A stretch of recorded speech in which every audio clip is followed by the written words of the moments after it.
ಆತ್ಮೀಯ ಸಹೋದರ ಸಹೋದರಿಯರೇ, ನಾವು ನಿಮಗಾಗಿ ಒಂದು ಸಂತೋಷದ ಸುದ್ದಿಯನ್ನು ತಂದಿದ್ದೇವೆ. ಜನವರಿ 1ರಿಂದ 2025 ಸಂಪೂರ್ಣ ವರ್ಷಕ್ಕೆ 365 ಟಾಪಿಕ್ಸ್ಗಳನ್ನು ಹಂಚಿಕೊಳ್ಳುತ್ತೇವೆ. ಪ್ರತಿದಿನ ಒಂದು ಟಾಪಿಕ್ ಮತ್ತು ಅದಕ್ಕೆ ಸಂಬಂಧಿಸಿದ ವಚನಗಳನ್ನು ಹಂಚಿಕೊಳ್ಳುತ್ತೇವೆ. ಇದನ್ನು ಕೇಳಿ ಧ್ಯಾನಿಸಿ ಆಶೀರ್ವಾದ ಹೊಂದಬೇಕೆಂದು ಪ್ರೋತ್ಸಾಹಿಸುತ್ತೇನೆ. ದಯವಿಟ್ಟು ಸಬ್ಸ್ಕ್ರೈಬ್ ಮಾಡಿ ನಿಮ್ಮ ಸ್ನೇಹಿತರೊಂದಿಗೆ ಹಂಚಿಕೊಳ್ಳಿ.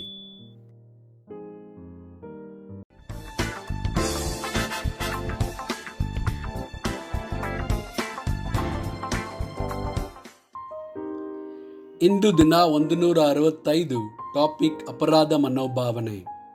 ಕೀರ್ತನೆಗಳು 32 ವಚನ 5. ಹೀಗಿರುವಲ್ಲಿ ಯೆಹೋವನ ಸನ್ನಿಧಿಯಲ್ಲಿ ನನ್ನ ದ್ರೋಹವನ್ನು ಒಪ್ಪಿಕೊಳ್ಳುವೆನು ಅಂದುಕೊಂಡು ನನ್ನ ಪಾಪವನ್ನು ಮರೆ ಮಾಡದೆ ನಿನಗೆ ನನ್ನ ದೋಷವನ್ನು ತಿಳಿಸಿದೆನು. ನೀನು ನನ್ನ ಅಪರಾಧ ಪಾಪಗಳನ್ನು ಪರಿಹರಿಸಿಬಿಟ್ಟಿ. ಸೆಲಾ. 1 ಯೋಹಾನನು 1 ವಚನ 9. ನಮ್ಮ ಪಾಪಗಳನ್ನು ಒಪ್ಪಿಕೊಂಡು ಅರಿಕೆ ಮಾಡಿದರೆ ಆತನು ನಂಬಿಗಸ್ತನೂ ನೀತಿವಂತನೂ ಆಗಿರುವುದರಿಂದ ನಮ್ಮ ಪಾಪಗಳನ್ನು ಕ್ಷಮಿಸಿಬಿಟ್ಟು ಸಕಲ ಅನೀತಿಯನ್ನು ಪರಿಹರಿಸಿ ನಮ್ಮನ್ನು ಶುದ್ಧಿ ಮಾಡುವನು. ರೋಮಾಪುರದವರಿಗೆ 8 ವಚನ 1. ಆದದರಿಂದ ಕ್ರಿಸ್ತ ಯೇಸುವಿನಲ್ಲಿ ಇರುವವರಿಗೆ ಅಪರಾಧ ನಿರ್ಣಯವು ಈಗ ಇಲ್ಲವೇ ಇಲ್ಲ. ಇಬ್ರಿಯರಿಗೆ 10 ವಚನ 22. ಆದ ಕಾರಣ ನೀನಪರಾಧಿ ಎಂದು ನಮ್ಮ ಮನಸ್ಸು ನಮಗೆ ಸಾಕ್ಷಿ ಹೇಳದಂತೆ ನಾವು ಹೃದಯವನ್ನು ಪ್ರೋಕ್ಷಿಸಿಕೊಂಡು ದೇಹವನ್ನು ತಿಳಿನೀರಿನಿಂದ ತೊಳೆದುಕೊಂಡು ಪರಿಪೂರ್ಣವಾದ ನಂಬಿಕೆಯುಳ್ಳವರಾಗಿಯೂ ಯಥಾರ್ಥ ಹೃದಯವುಳ್ಳವರಾಗಿಯೂ ದೇವರ ಬಳಿಗೆ ಬರೋಣ. ಯೆಶಾಯ 1 ವಚನ 18.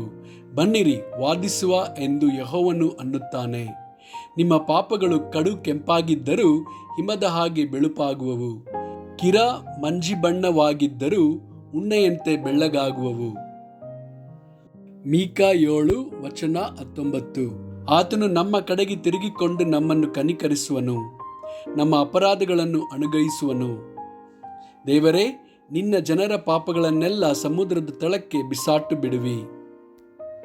2 ಕೊರಿಂಥದವರಿಗೆ 7 ವಚನ 10. ದೇವರ ಚಿತ್ತಾನುಸಾರವಾಗಿರುವ ದುಃಖವು ಮಾನಸಾಂತರವನ್ನುಂಟು ಮಾಡಿ ರಕ್ಷಣೆಗೆ ಕಾರಣವಾಗಿದೆ. ಆ ಮಾನಸಾಂತರದಲ್ಲಿ ಪಶ್ಚಾತ್ತಾಪಕ್ಕೆ ಆಸ್ಪದವಿಲ್ಲ, ಆದರೆ ಲೋಕದವರಿಗಿರುವಂಥ ದುಃಖವು ಮರಣವನ್ನುಂಟು ಮಾಡುತ್ತದೆ. ಆಮೆನ್.